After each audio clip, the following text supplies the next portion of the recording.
Hi, parents. This is Kristen Tortorella, the junior high pastor here at North Coast Church in Fallbrook, and this is your weekend recap. This week, we looked at spiritual maturity and how do we get from point A to point B. And a couple weeks ago, I had some of the students write down what they'd like to learn about between now and the end of this school year.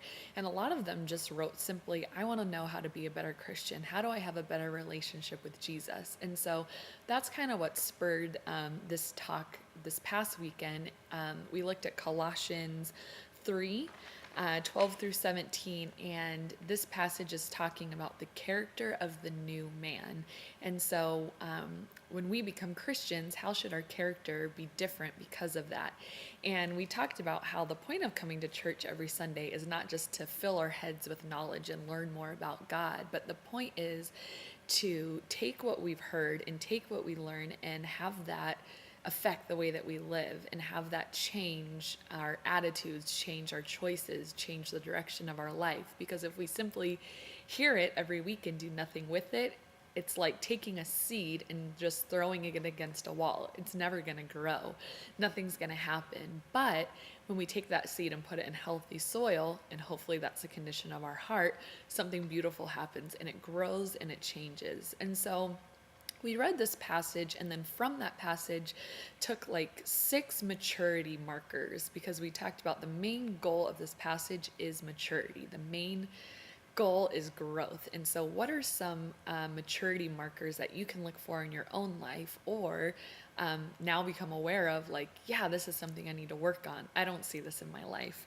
The first one was meekness, and we talked about how that is, for junior high purposes, we define that as a quiet, controlled confidence in who you are.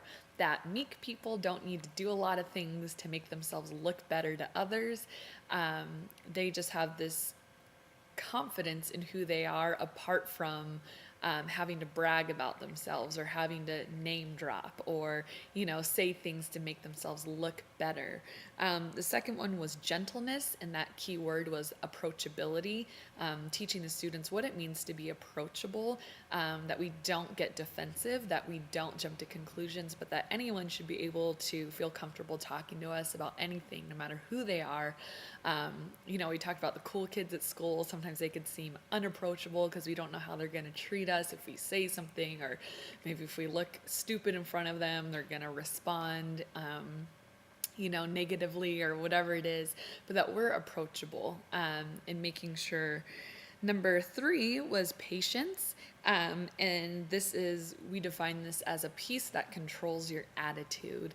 And that it doesn't just mean you're able to wait in long lines, but that you maintain your cool when people are annoying, or when people rub you the wrong way, or, whatever it might be. But it's not just being able to wait, it's being patient when it comes to our relationships with people.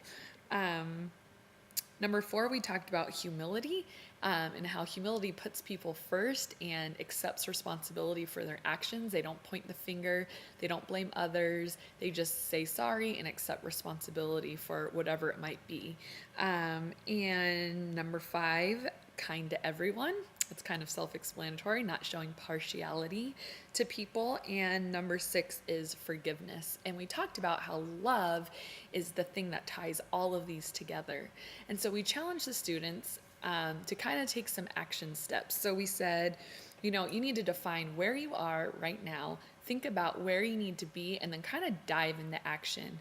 But I told them, if you didn't listen to anything else, listen to this point, is that we cannot make ourselves grow. God is the one who makes us grow. And so we can't rely on ourselves to be more patient or more forgiving or whatever, but God is the one that is ultimately going to make us grow. We need to abide in him and rely on him for our growth. Ask him for that. Make me a more patient person, Lord. Teach me how to be more patient. Make me more humble, God. I don't know how to be. Make me more loving. And so that was like the big, take me home point that I really hope they remembered. So maybe give them a little pop quiz. Ask them, hey, if you needed to be more humble, or if you need to be more meek or kind, or whatever one of these characteristics, how would you go about doing that, and see if they can answer that we need to rely on the Lord. And if they don't, kind of steer the conversation in that direction, because that's really the point I wanted them to go home with. So we'll see you next week, and thanks again for watching.